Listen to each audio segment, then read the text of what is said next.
Yeah. For some reason it wants a password and there'll be not there. Okay. I'll ask you when we get to it. Okay, what was Sunday? Just about the. I guess I can't send it to you. Oh, okay. I can't connect to the Wi-Fi. Connect. Okay. What did you want, the warrant or something? Yeah. The warrant? Now it says it's sending. Oh, okay. I don't know what it's doing. That's where the heat comes from. Yeah. Right, I should know that. How could I not know that?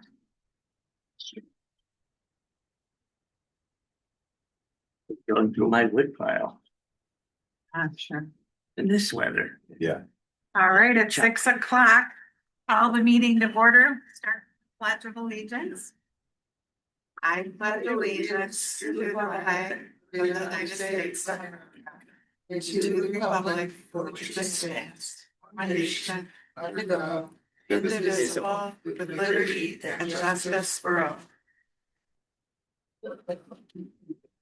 Do we have any adjustments to the agenda tonight? No?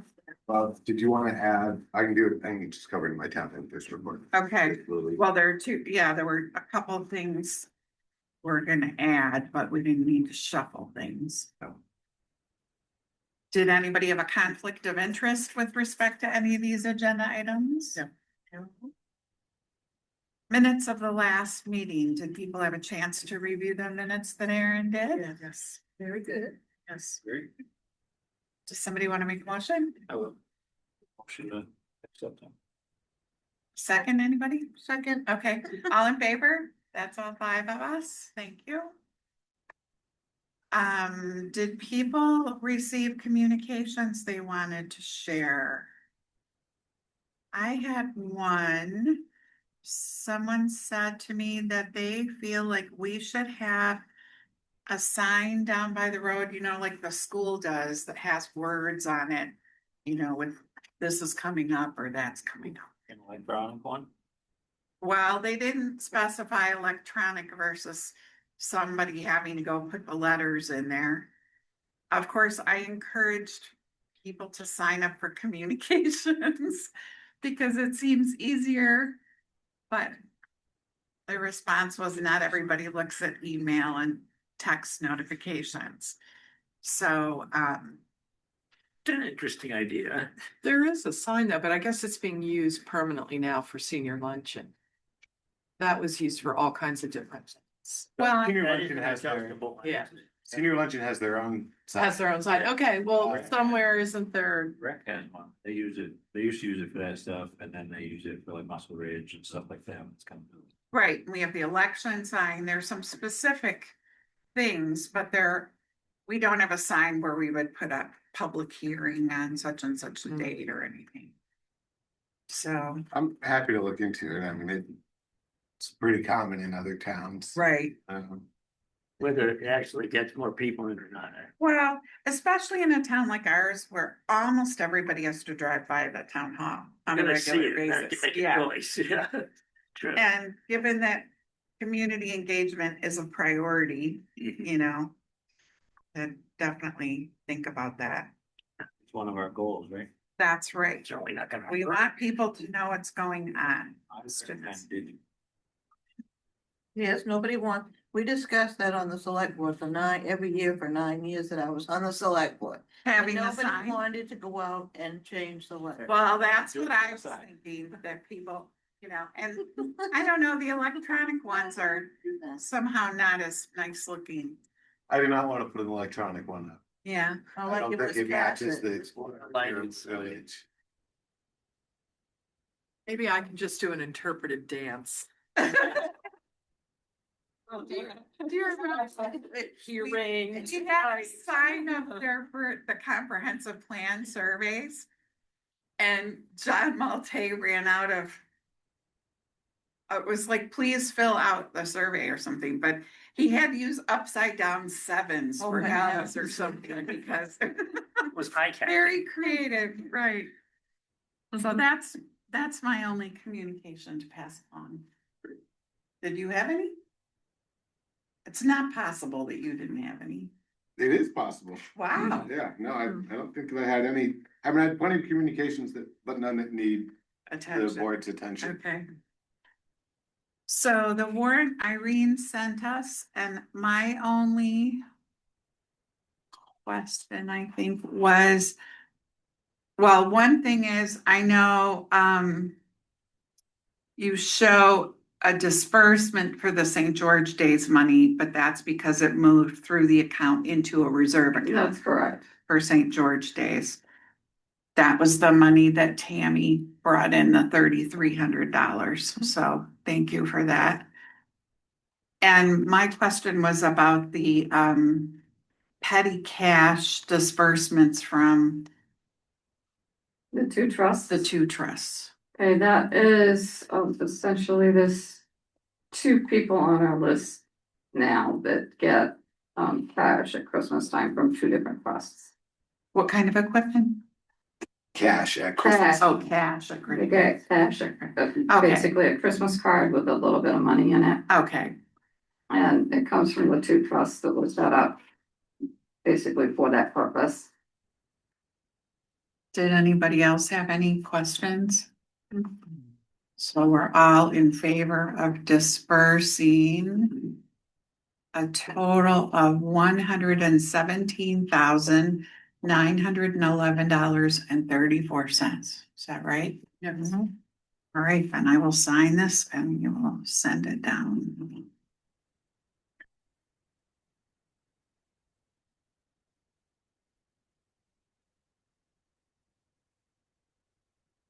Do we have any public comments, Janine? You're our only member of the public. I don't know if we have, feel free to jump in now if you have a public comment. Otherwise, we'll assume you don't. Okay. Irene told me this would be like the first one she's missed in years, I think. Who's that? Larry Meyer. Lori. Yeah. So moving on to the discussion and action items. It's time for us to set a date for the town meeting. Mostly because we have to count backwards from that date. Should we have any ordinances or public hearings or anything? So Brandon and I looked at the calendar and May 11th seems like the right date for the town meeting in 2026. Does that sound good? All in favor? It'll Okay. be warmer. No. So you have a liquor license renewal for the Ocean House, is that correct? Correct. Feels like deja vu. Did we just do something for Ocean House? I May- don't believe so. Unless it was the innkeeper license thing. Oh, it was probably a different thing we did for Ocean. Probably. It wasn't the liquor license. And you've had no complaints or issues, Nope. so. All right, well, I'll move that we approve the renewal of the liquor license for the Ocean House. Second. All in favor? 5, thank you. You want to tell us about the status of the audit? Irene was in touch with Fred, the end of last week. He was out for a while, and so we hadn't been able to reach him. Irene has sent him just about all that we could think to, and he has begun work on it, and he's supposed to be coming in this week. It won't be Ray Sean, it won't be Fred, it'll be Ray Sean. Somebody from Fred's office will be in this week to go through some of the documents, asking questions, and so it had stalled out for a while, but it seems to be picking back up. What, tomorrow? Is that when they're coming? Well, if you ever need anything from us to try and move that along, let us know. It's not causing a problem for the school's bond. No. I thought that, given that the public was aware of the English Town Road West issues, that Brandon should share the status so that the record reflected where we are with that. Yeah, at this point, I did not hear from any of the abutters a desire for the town to address the status of the road. Quite the opposite, actually. I heard from a few people that don't want to see anything happen to it. And as for the parties who, currently have a concern to work out in Zell and Thurin, they have worked on a private easement and have gone that route. And I heard back from Bill Kelly about utilities in a public right of way and shared with Zell the statute and told her to reach out if she had any questions. She'll need to fill out a building permit for it to happen. Lots of towns have a specific permit for that. We don't. And so we're just having her fill out a building permit. It may have come in. I haven't seen it yet. I don't always see permits. I assume Terry will bring it up to me when it does come in though. Does this basically resolve things then? It resolves the immediate need. It doesn't provide any clarity about the status of the road. And so if somebody came to the town and said, what's the status? We'd still have to say, we don't know. Yeah, Or here's what we do know. right. Here's the. Which is essentially, which is boiled down to, we don't know. Yeah. But we don't need to take it. No one's asking us to take any action now. So, No, I That's thought- the good news. right,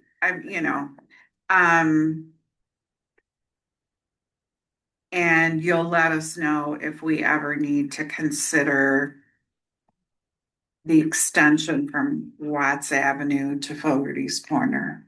I had that in my town report. Okay. Or my town manager's report. There are a couple of parties inquiring about the status of that road now as well. One being the Conservation Commission. They'd like to put in a multi-use trail where the trail already exists. And then I heard from a realtor who is representing a property owner down there, and she wanted to know what the status of the road was. I think that they have deeded access via the road. But again, I don't, if it's considered abandoned and discontinued, and then it doesn't necessarily grant access over private property, which, when a road is abandoned or discontinued, the property rights revert back to the abutters. And so, it is a little frustrating to not be able to, when somebody reaches out about the status of a road in town, to not be able to provide an answer. And so. Well, so for the Conservation Commission, the town didn't retain an easement for any purpose, or they did retain one for some purposes there. It depends. If you go back to, so again, a reminder that this road and English Town Road were voted on often at the same It's time. the same problem, right? Essentially, there may be differences that, I haven't had time to look into, like whether or not they were originally laid out with the same language. You may remember that was some of the problem with the English Town Road, is that it uses, I think, 3 conflicting terms at different times when it lays out the road. And I don't know if that is true for Fogarty Corner or not. I do know that the same restriction of bicycles, horses, and pedestrians was attempted to be applied to the right of way that was retained. Whether or not that restriction is valid is unknown based on That was they made that the amendment on the floor. on the floor, so that really shouldn't be valid, should it? Right, Well, arguably, right. you're right. You Could could argue argue that it was like too substantial of an amendment. Right, But Phil Kelly wasn't necessarily committal in that. He said that could be problematic, but also that was what was voted on. And so, well, what and then you the other could, piece is whether or not, I believe that if a public right of way is not used, then it can be abandoned. but some people do use that. But abandoned for purposes of maintenance, right? I mean, it's not abandoned in terms of that people don't use it. Some towns take a vote to actually discontinue a road and it's official and on the record, and I don't think we have that for this. Well, that is kind of what happened with English Town. They voted not to maintain it anymore and only have it be. Then they amended it on the floor, which arguably was Everything got clear as mud. improper amendment, but at the very least, they were discontinuing maintenance of it. Well, I guess my only question about this is, one way you could rectify this since the problem with the amendment from the floor was that the public didn't have notice in advance that you were retaining an easement for walking and blah, blah. If the Conservation Commission wants to develop trails, more trails there, that could be on the town meeting and everybody would know in advance, that was under consideration. And so, You'd still need to know the actual legal status of the road, right. Right. before they could let them do it. Yeah, I don't remember it. I didn't like re-prep myself on Right. the whole file. But I remember Bill Kelly talking to Dan and Zell and saying that at some point, and he couldn't determine whether or not this was the case for these roads, the rights are gone and returned to the abutters, which essentially means that there would be no, right of way. No right to even do trails there. So I guess the question, if the Conservation Commission wants to pursue this, then they should ask us. After they consider this, they can ask us if we want to have you and Bill Kelly, get to the bottom of the legal status and what, if anything, would need to happen. Mhm. Well, it was gonna be in my report Okay. anyway, but that's all right. It's half done Well, now. right. But, yeah, they definitely, the Conservation Commission definitely is aware of that the status is murky on that road. But I mean, you can hike it now. I mean, unofficially, you can just walk it. It's a nice hike. So, Well, and the group actually did that not long ago, yes, right? yes, Yeah. I know that's my main concern with this, which is it doesn't make it right, but it feels like we could be kicking a hornet's nest where there, currently isn't a problem, right? People use it recreationally right now. ATV riders use it, hunters use it.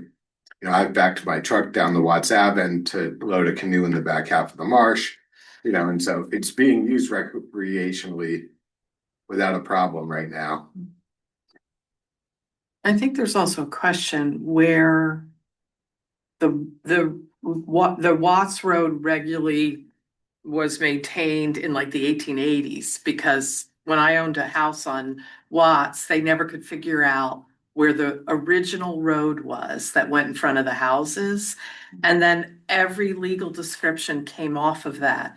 So if you can't determine where the original road was, then how can you determine where anything is, the right of way, anything? And it's an expensive problem to cure.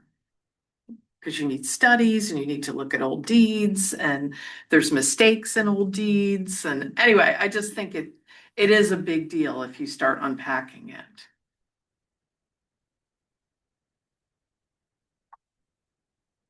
All right, well, we'll let the Conservation Commission ask if they want formal action taken, and we'll see if they have money in their budget to pay for exploring that. A few years ago, the select board had looked at, it was called the Jersey Road. It ran from Route 131 down through to the Drift End Road. And we had to deal with this, and we ended up, it was an abandoned thing that had been there for years, and one of the abutters felt that he should have it because he had sort of maintained a path there. And we ended up deciding that it was There were four abutters, so we just split it down the center and each person got the abutting land and it was just given to the abutters. It was, I don't know if you could go back and see what happened with that, Brandon. It was called the Jersey Road. But that's kind of the opposite of reestablishing an easement, you know, Yeah. that was a real But- abandonment. Yeah, it was abandoned and then Yeah. it just, we decided to just split it into. Well, that's ironic, I think, now that with all the resilience talk and maybe abandoning part of Drifton, Drifton I Road. kind of wish we had it back. Yeah, right. Well, these issues are coming up in all kinds of towns. In Rockport, there's a whole issue about abandoning a road. Yeah, And abandoning, they called it a railway bed, but there really wasn't a train running there. And that's bringing up all kinds of issues. Everybody's suing and so it's just, these issues are being played out over and over again in all these towns. I find it intriguing that the early maps that the Historical Society has show that 131 or River Road was built in around 1865 and was just like a one-lane paved road. And the little pieces of it you could see when you drive 131. But that Watts Avenue was the Mhm. main and Mhm. main road. It was. skewed off and Yeah, went through. there was, yeah. So, I am curious, maybe you'll get to this, but I'm not sure what the Conservation Commission feels even needs to be done, because you can walk it right now. Well, I know one thing Ken mentioned to me was having two parallel well-maintained paths so that ATVs would be on a different path than people and pets and stuff, or We couldn't- bikes. We couldn't approve that unless we knew the status of the road. That's right, right. So, That's a fair question. It's coming. yeah. I did want to just let people know that you remember the last couple of years in January, we had very well attended panels about fishing and the working waterfront, and that's scheduled for January 29th at 5 o'clock in the big room upstairs. And the focus this year will be on the next generation of fishermen and people from different generations of Cushmans and Millers and others will be talking that night. So, and there will be pizza. People of all ages, so that'll be fun. Mike Felton's got some young fishermen coming. And one thing, I just wanted to mention this because it came up at a meeting a while back that we have a select board policy that the select board must publish and post an agenda, but Maine law doesn't require that, and we can take action on things at a meeting that were not on the agenda. What's required is for the public to know that we're having a meeting. Obviously, the best practice is for people to know ahead of time if we're gonna make decisions, but it isn't legally required, and I just wanted to clarify that. We also have a select board policy that talks about the fact that only the select board can close the town office unless it's an emergency or something, in which case the town manager can do it. And because the holiday closures have already been posted, I thought we should make that official. That was my mistake. I think I remember that now. It just seemed. I was surprised. Don't think we'd be very popular if we didn't approve this. We're going to approve it. I just wanted to, you know, Yeah. it's the usual thing of doing it the way we're supposed to as best we can. So, And so what we had planned on, and what I'm asking you all whether or not you'd be willing to approve, is closing Wednesday, the 24th, Friday, the 25th, Thursday, the 25th, and Friday, the 26th. And then again, just for New Year's Day. Yeah, Everybody in favor of that? yeah. Okay, that's all 5 of us are in favor of that. And then I assume the transfer station will be open on Saturday. Yes. I was gonna say we'll have a riot if it's not. That's right. Open on Saturday. All the wrappings. And at the Emergency Services Committee and the CDC and whatnot, we've talked about, medical equipment that in the past, people have been able to borrow equipment either from the town hall or the CDC. But what's gonna happen going forward is that all of that equipment has been transferred to the Camden Nurses Association. And that group does have all kinds of equipment and people can borrow it for free. And Neighbor to Neighbor has said if people need for somebody to go pick up a walker for them and bring it to St. George, they can do it.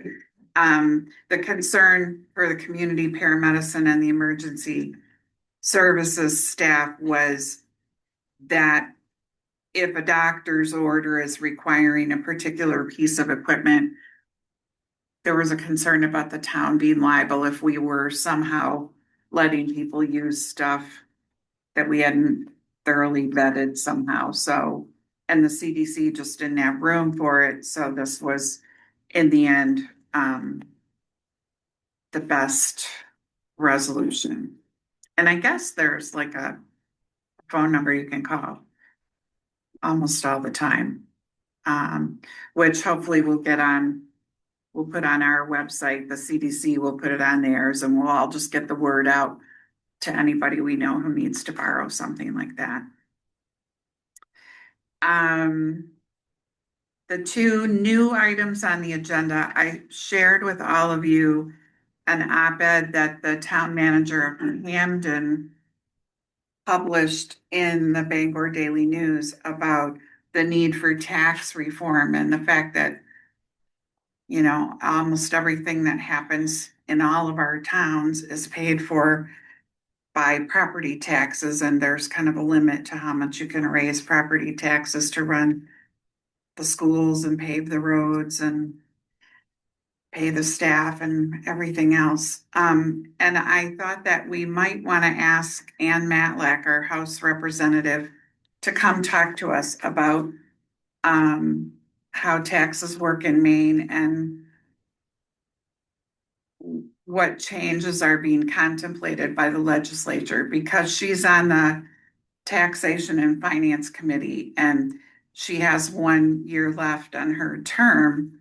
And it seemed like we should take advantage of our representative being in that powerful position and make sure she hears from us about any reforms we might think were a good idea. What do you think about inviting her? Okay. Anybody think that's not a good idea? No? All right. Well, I'll ask her if she could come talk to us at a meeting. And then, Brandon, if you can share what Ashley and Megan Falla have raised as a concern about the baseball fee. Yeah, and I'll let Brian weigh in if I missed anything, because he's likely been much more involved with this than I have, but essentially, we pay $75 per player for Little League baseball and softball. And the last few years that Ben Vale was here, that fee was waived because Ben would take on all of the scheduling of the games as well as lining up umpires for every game. And with Ashley being new, I did not want her in that role in the first year. And so we got charged the $75 per player fee. I think essentially Megan had a lot of questions about where that money goes. And I think the answer was that it goes to maintain the Little League fields, although not the ones in St. George. And,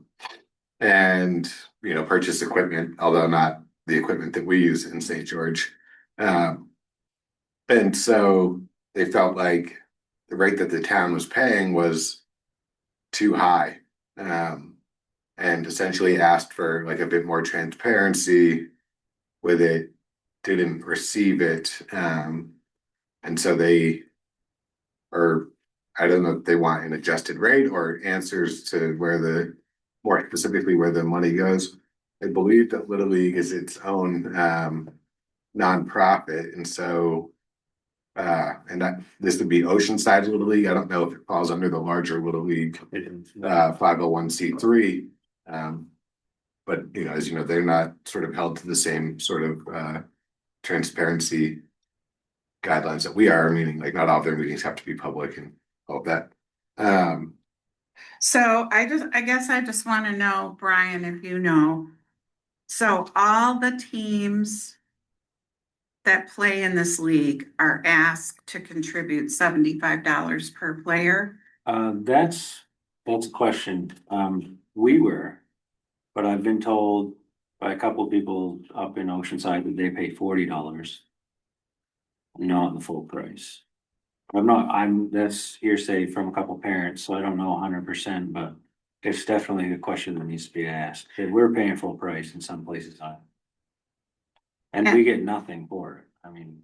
Well, we don't get nothing for it, right? We get to participate We're in the league. We're allowed to play, yeah. And the scheduling's done that we don't have to do, and umpires are provided, a fee to be a part of a league makes a lot of sense to me. Right. I would argue that a team fee would be better than a kid fee. I mean, it just doesn't make sense to pay per kid. I don't think.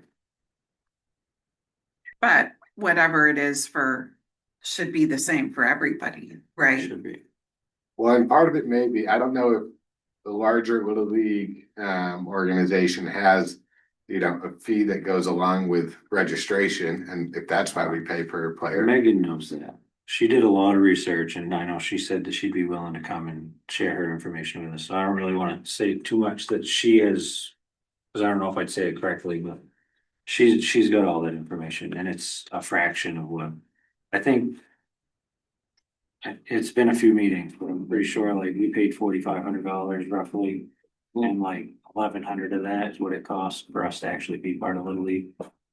And the rest of it is, I mean, they do provide all the other teams with uniforms, equipment, field maintenance, and we don't take any of that. So, I mean, yeah, we get to play and we get umpires, but that's a pretty steep fee.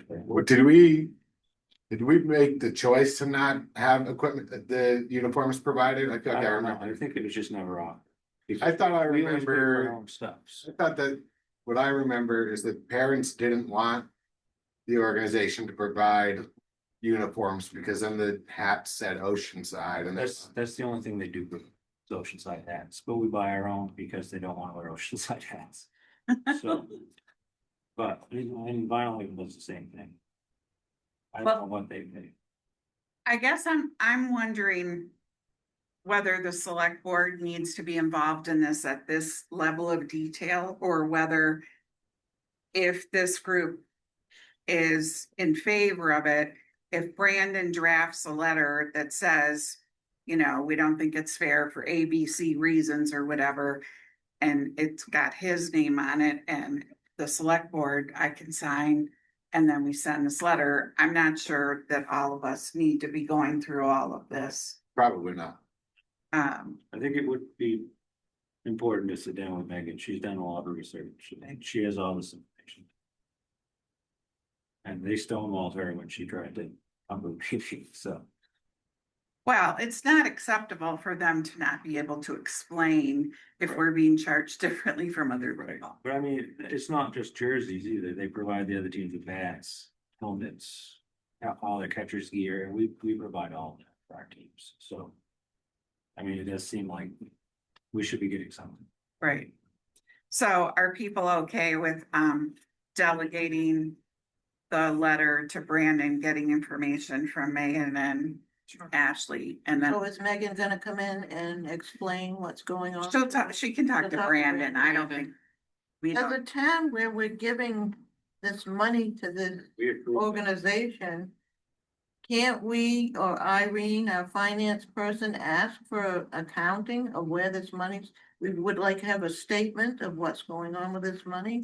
well, that's what apparently that is what they've asked, and they're getting nothing back. I wondered Silence. if our finance person asked from the town, we need this as part of our accounting. We'd like to know where our money's going. Well, it's normal, it seems normal that the Parks and Rec person would ask, and that's who's asked. And getting nowhere, so that's why I thought if it was elevated to the town manager level, and if we even sign on, like, this does not seem okay, please provide answers, then that should be some pressure on them. I would love to see that. Yeah, Great. all right. This is not an uncommon problem with Oceanside. With other things the school boards had to deal with.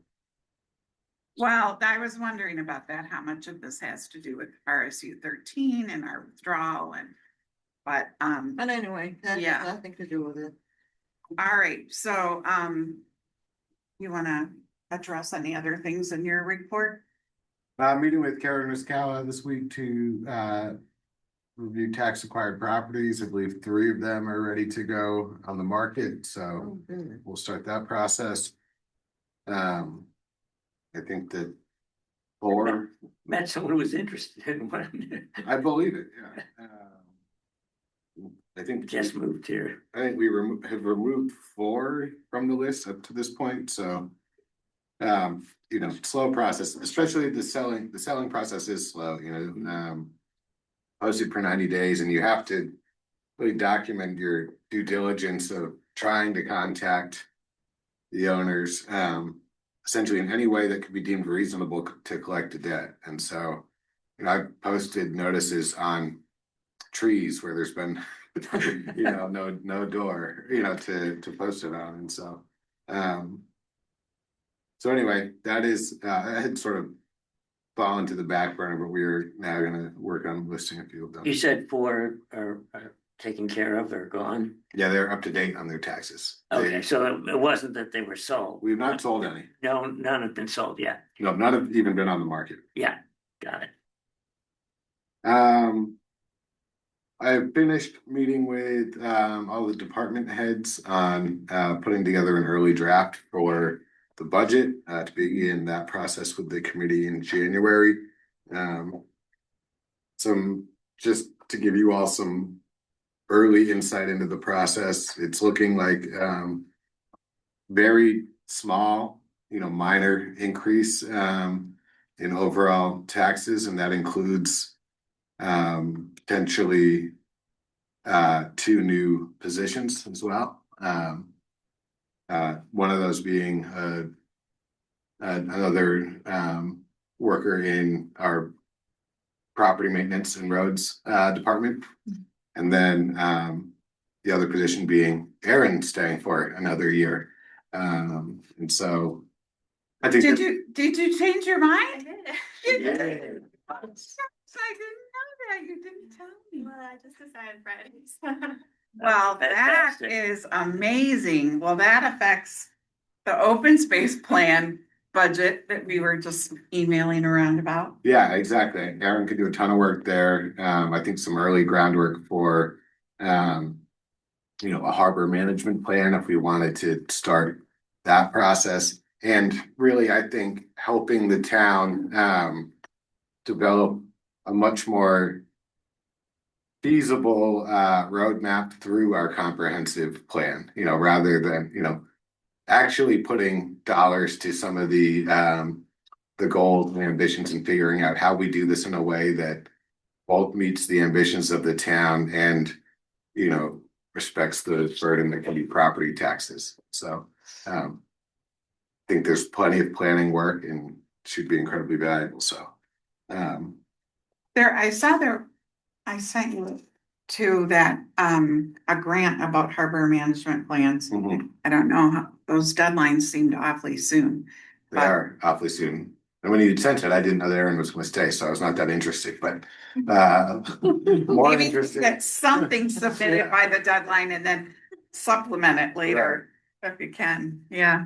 Um, so I think currently the budget actually shows a decrease, but we do not have any of the new benefits numbers updated. So I don't expect it to stay there, but just to give you sort of a ballpark of what we're looking at. You know, I think last year we were right around a 10% increase, and I think it'll be something much flatter that still takes on some longer range planning, maybe not as aggressively as we would like, you know, as a way to sort of roll it out a bit slower, but Well, I know the Resilience Committee and Budget Committee are eager to see more money set aside for infrastructure resilience. And I don't know, you know, yeah, you're gonna be hearing still till the end of the year from the Budget Committee and some of the other committee chairs. mhm. So, Yeah, it's tough. I mean, I think overall as a town, you know, we are pretty unanimous in sort of the philosophy of taking a much more, you know, long range planning approach to our budget. The problem is you can't do that all at once without it being a major increase to the tax burden. And so how much of that we can do now while we're trying to do things like, you know, increase our staffing capacity, you know, we are way behind on our road plan now. And so if we want to start getting back on track, it's tough to put money away for roads when, you know, the resurfacing line will essentially quadruple to try to get us getting caught back up. And so, but I do understand the need for these projects are going to be expensive. And so, anyway, I look forward to those conversations with the committee. Snows Point, I don't remember if I told you all or not. I met there with the contractor. We took a bunch of measurements, walked through sort of the initial steps. It was nice to at least get somebody in the building. And I'm waiting to hear back on some quotes, and I have not yet. So I may send a reminder email, but somebody in the building was at least a good step forward. I've been meeting with a couple of residents in Spruce Head about essentially they want to put a shed in. This doesn't really concern the select board all that much, other than they were frustrated with the response time from our planning office, which was a valid frustration. And they may be appealing, they have to resubmit their plans, and they may be appealing, not based on that, but so anyway, we just may have our first appeal in several years. So I wanted that on your radar. So we need to get that appeals board. I think we've got all the positions full. well, we still have, I think we might still have one alternate position. But we've got enough now that I feel like if they have an appeal, even if somebody's gone, you know, for cold weather or something, Mhm. Great. they'd be able to handle it. Yeah, that was the last piece. All right, on to the committee reports, the planning board. Planning board met on December 9th. The first issue discussed where there were two lots on Gardner Lane, which is off Marshall Point Road. And there was one very small lot that's being sold and a larger lot owned by the same owner. And the small lot was non-conforming in terms of the square feet. So the question was, can some amount of acreage be moved to the small lot in order to make it conforming? And the planning board agreed, as long as everybody is in the transactions, the buyers, the sellers, that everybody is willing and agreeing to this process. So I think it's gonna happen. And then the next issue was the coffee shop at the old Cod End.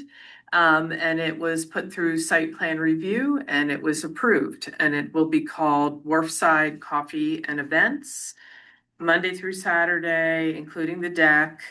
There'll be hours on Sunday and there'll be limitations on deck usage to 9 PM for noise issues. And the one thing they need to do is get letters from business owners that they can use their parking lots in order to get enough parking. Because their rental agreement with the co-op only includes 2 spaces, one handicapped and one additional space, and that's obviously not very much, so. 2 customers wouldn't make it. Right, it wouldn't, but, so that's it from the planning board. Was the 9 p.m. restriction, is that an ordinance? No, that was discussed a lot about what the limits on the Happy Clam and the East Wind are, so they wanted them all to match.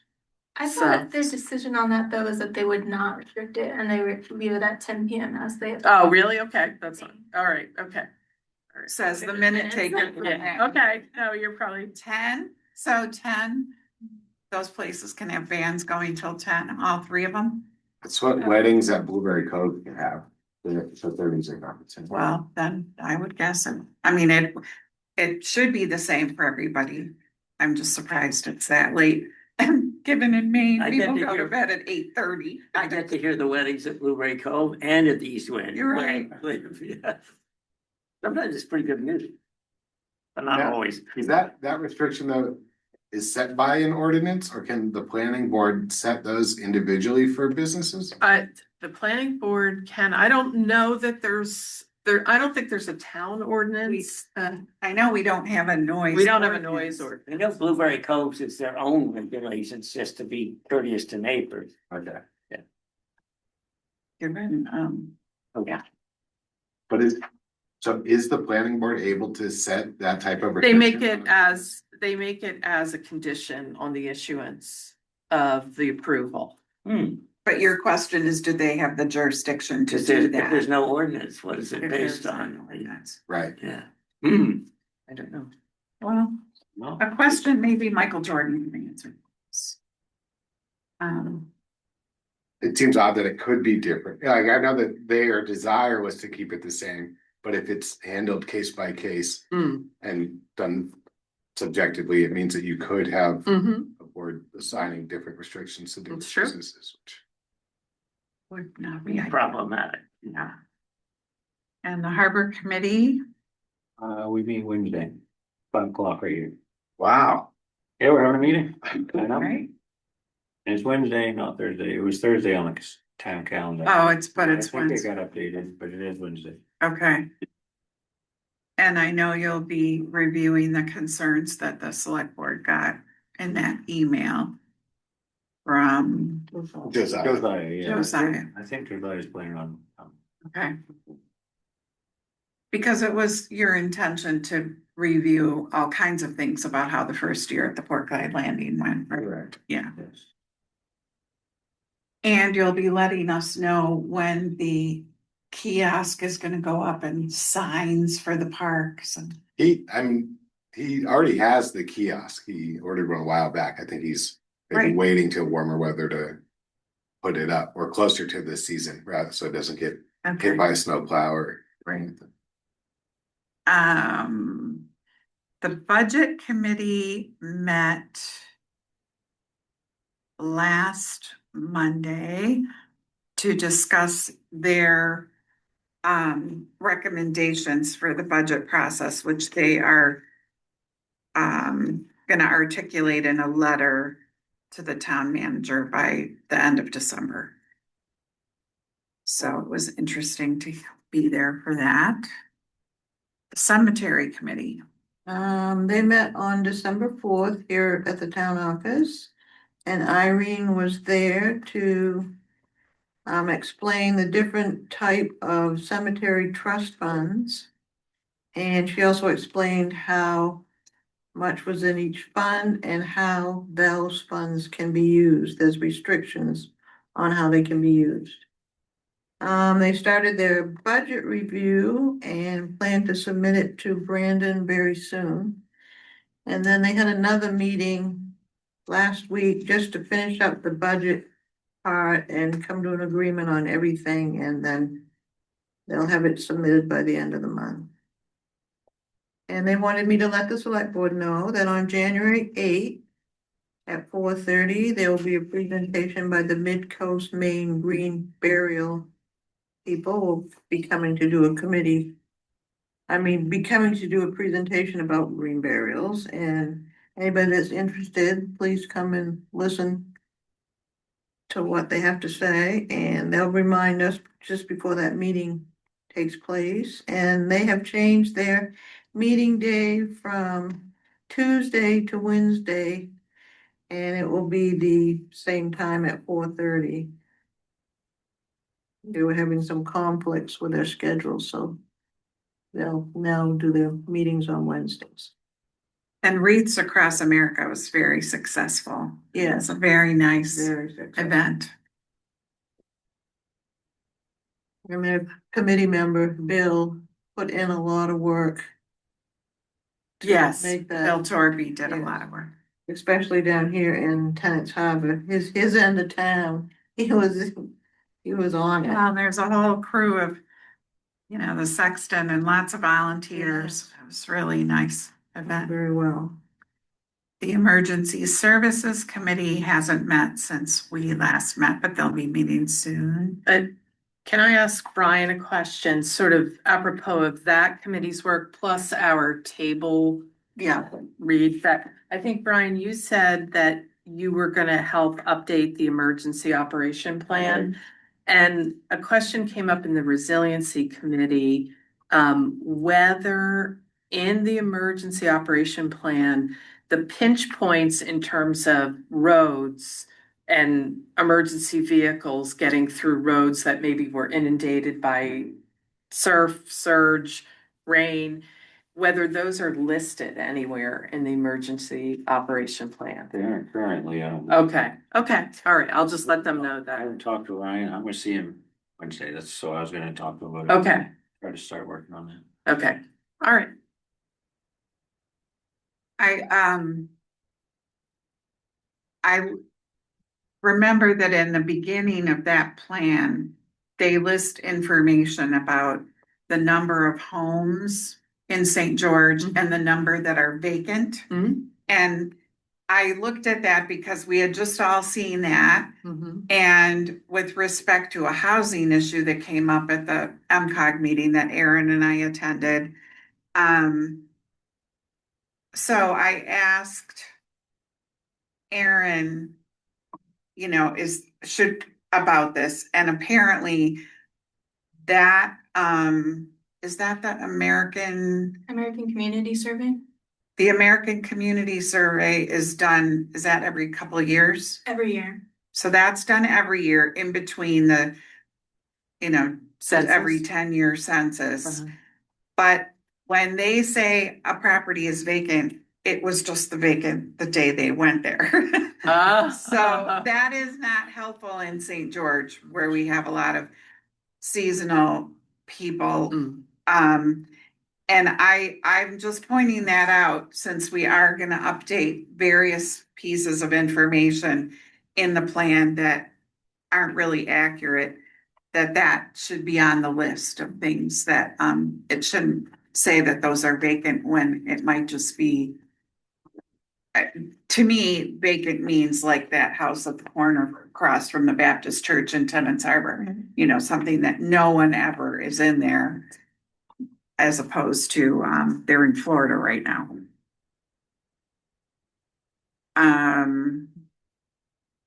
The Comprehensive Plan Committee is having their last meeting on January 6th to talk about implementation and have a potluck celebration of getting this done. And now that I know that Aaron's staying, maybe the implementation conversation can be much shorter. So we'll see. That'll be good. But we don't have money for her yet. Well, that's true. We gotta make sure we get the money in the budget. We'll find it. The Conservation Commission, sorry, we already took some of your agenda off So your much on notepad there. there. That's all right. That's fine. Okay, well, what I could talk about a little bit is um, the emerald ash borer, which is an unwelcome visitor to St. George, but hasn't really shown up yet. But it seems like it's just a matter of time since no one knows how to stop it, and it does kill off ash trees. They're Stu Rich, a member of the Conservation Commission, has gone up through the Fort Point area where we have a lot of ash trees on town property, and went through it with a forester and identified 300 ash trees. That's way too many to treat or try to save, but they were thinking maybe they could save a number of them, possibly 40 trees by treating them. It wouldn't be free. It would cost something like $3,000 per year to treat them. And they might have to do it in rotation, like treat 20 of them, then, the other 20 the next time. The state would pay for treating maybe a dozen of them, so that would help some. But, that's an environmental and a financial decision to make. I think that it seemed like the consensus of the commission that if you just don't do anything, then we'll have a risk of falling. There's some big trees down there, and they would have breaking limbs and possibly fall on the trail. And This is on Fort Point. Yeah, all of the Fort Point area, right? I mean, there are ash trees elsewhere, but not overhanging a trail, perhaps. So that the discussion was really about Fort Point. Other than that, let's see. There's they've contracted the water, what do you call it, water company, The water district. water district, sorry. They contacted the water district about a possible trail that would connect I believe the scouting property with the Old Woods Farm property. And they have so that's a potential trail, but I don't think they've heard back from the water district yet on that issue. They also talked about Watts Avenue and a potential trail, and thought that they'd want to, if they pursue that, they want to know more about the legal status of the road. So there we know what that would involve.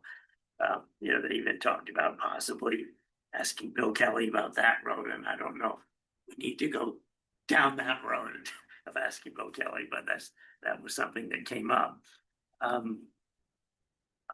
do think it is pretty inspiring to put together a trail that would be inclusive of hikers, bikers, and ATV users. Typically, it's those trails are pretty exclusive from one another, and so pulling together the different ways that people recreate in town, they would be good. And there's more state funding if you're able to do that, because they're pretty rare. And if we could clarify that we could create that on that former town road anyway, through to Fogarty's, then, once it was established, I don't think there would be any, that you wouldn't have somebody saying, all right, I want to, build my house on that spot or something. I mean, Well, that's part of the problem right now, is that if they can do that, then at any point, somebody could decide to build up the walking, the multi-use trail to become a road right. to access their property. Yeah, there's that question. Yeah, anyway, they certainly were excited about it as a trail possibility, or interested in that. One nice thing is that Stu likes to work, he's been a teacher and he likes to work with students from the St. George School. So he's got some kids that are working with him on that emerald ash borer project and the ash trees from the school. I think that's great to involve them. So we've covered scouting property, water district trail. I think. Messy notes.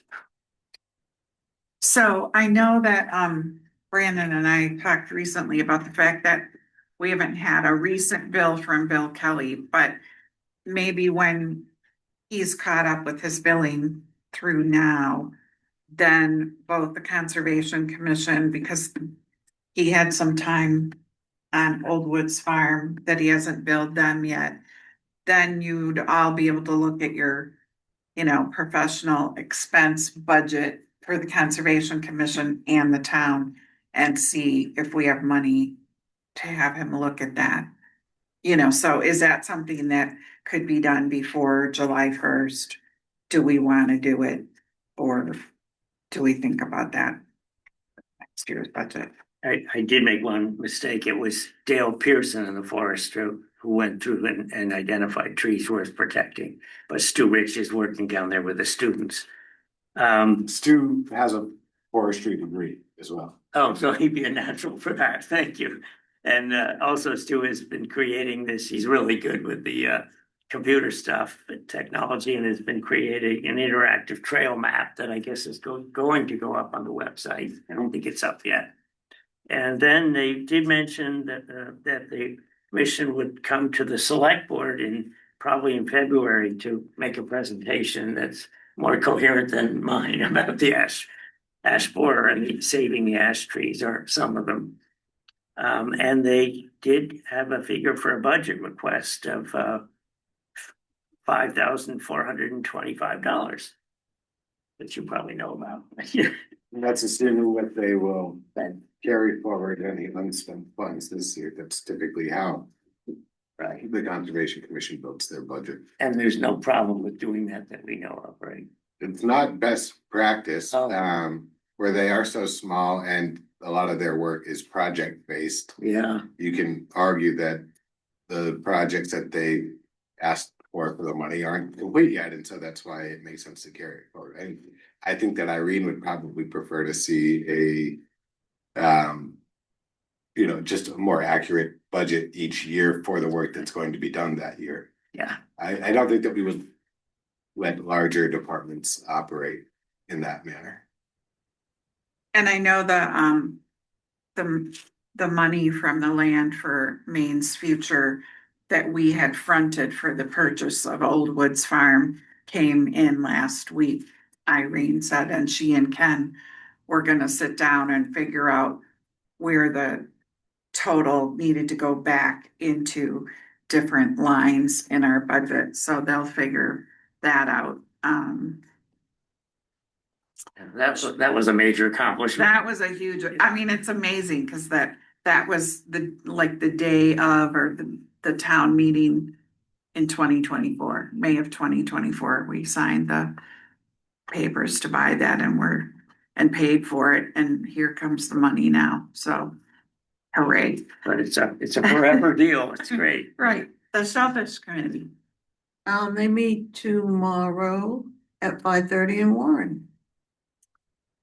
Solid waste. I haven't heard anything from them since, Bruce sent the, communication out about starting the composting program. Parks and Rec. They met Tuesday. I was only able to stay for the first half hour, but played basketball practice.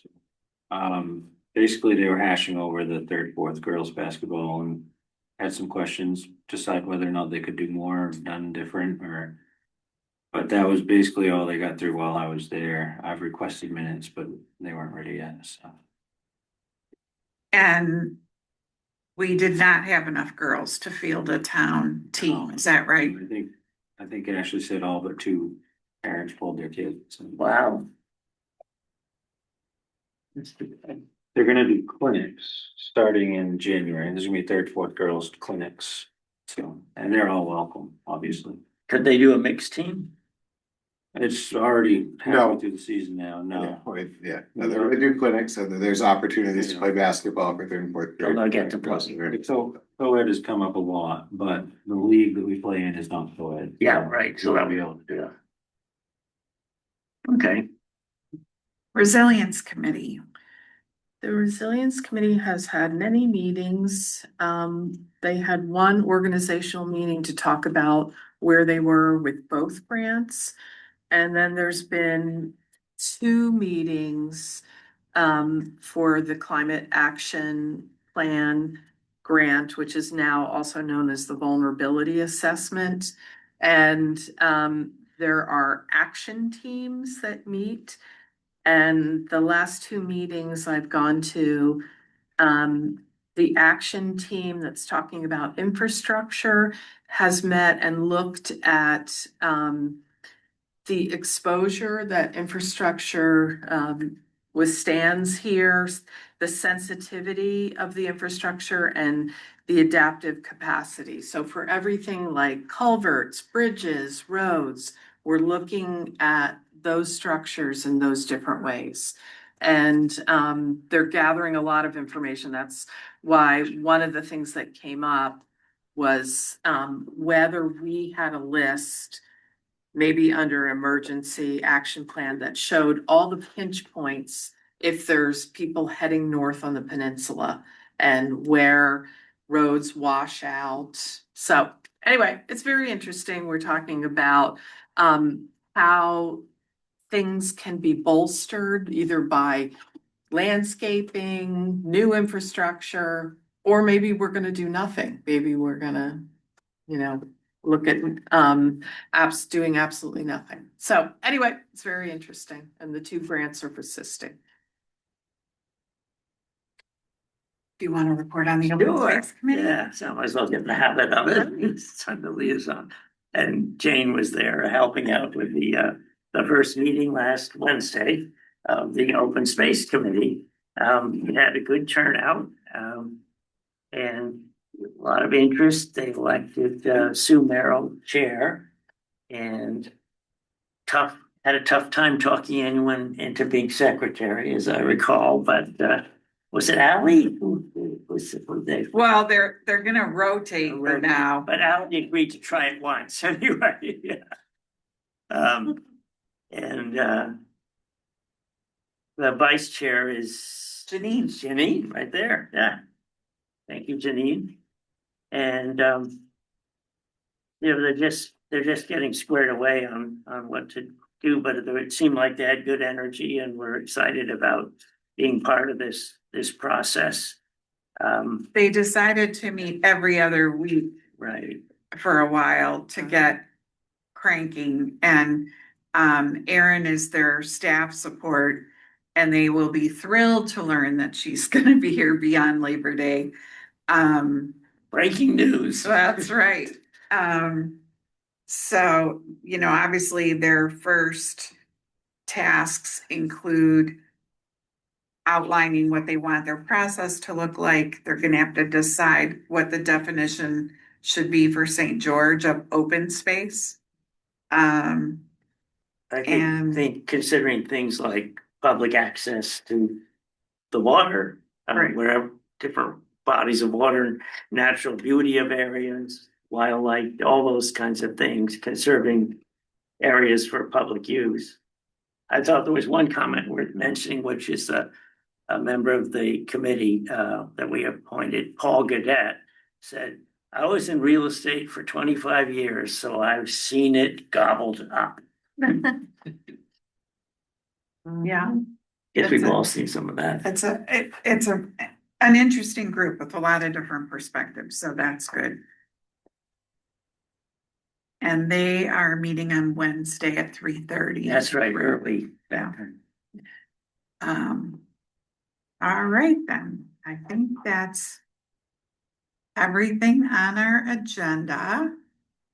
Our next meeting will be at 3:00 on December 29th, probably for 5 minutes and only to approve the warrants unless there's something else that comes up that we need to talk about. So that'll be a short Drinks on the house. meeting. We have water and coffee. Yeah. Oh, boy, I can't wait. Again, you only need 3 of you at that meeting. Just to keep in mind. Yeah, I mean, probably everybody will come for 5 minutes, but if they can't, if we can, as long as we get Folks free, have- we'll be. Folks have to work.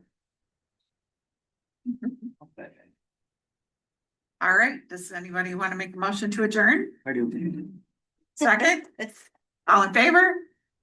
That's everybody. That's it. Thank you. Good night. Irene, these are the other pages. So-